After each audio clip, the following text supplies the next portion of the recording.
Vous pouvez mettre des phrases, des mots, ce que vous voulez. Non, vous les mettez comme vous voulez, comme vous voulez. Excuse-moi de te plagier, mais il y a une phrase de toi que j'adore. Le lien crée du bien. Absolument. Il n'y a pas d'interaction, même économique, les plus financières qui soient, sans qu'il n'y ait à un moment donné du lien. Et c'est la qualité du lien qui donnera la qualité de la relation, la qualité de la transaction et la qualité de la valeur qui en sortira. Quand on regarde une entreprise qui, par rapport à la moyenne de sa profession, a une organisation silotée et n'utilise pas les potentialités du numérique, va en moyenne avoir 24% de performance en moins que la moyenne de son métier. Quand une autre qui va avoir des organisations beaucoup plus agiles, beaucoup plus liantes, beaucoup plus fluides, avec des investissements numériques pour se mettre au service de la matérialisation de ce lien, va surperformer de 26% par rapport aux autres. Donc ce qui veut dire qu'il y a un lien direct entre l'immatériel et le financier. Il y a une qualité qui devient essentielle, c'est l'empathie.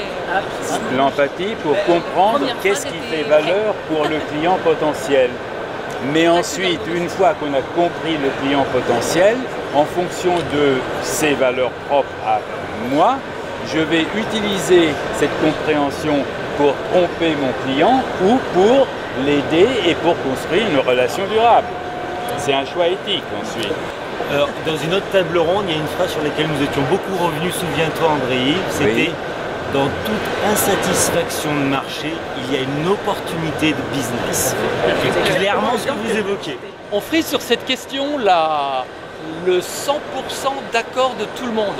Le développement de la délégation et des coopérations internes est source de performance économique. Donc mettons en place peut-être des organisations différentes dans lesquelles l'interaction prendra le poids sur le hiérarchie, peut-être sur la procédure, sur le processus, sur des modes d'organisation, et c'est ça qui créera de la performance. On a les résultats qu'on a mis sous cette forme-là réelle d'une entreprise. Lorsqu'on regarde ce premier regard flash pour aborder l'appétence immatérielle de l'entreprise, on va regarder au niveau du dirigeant, par exemple, son envie de réseauter.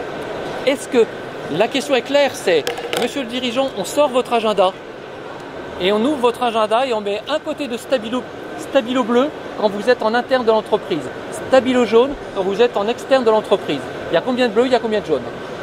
L'expérience nous montre qu'à partir du moment où il y a 30% de jaune, c'est plus la même entreprise.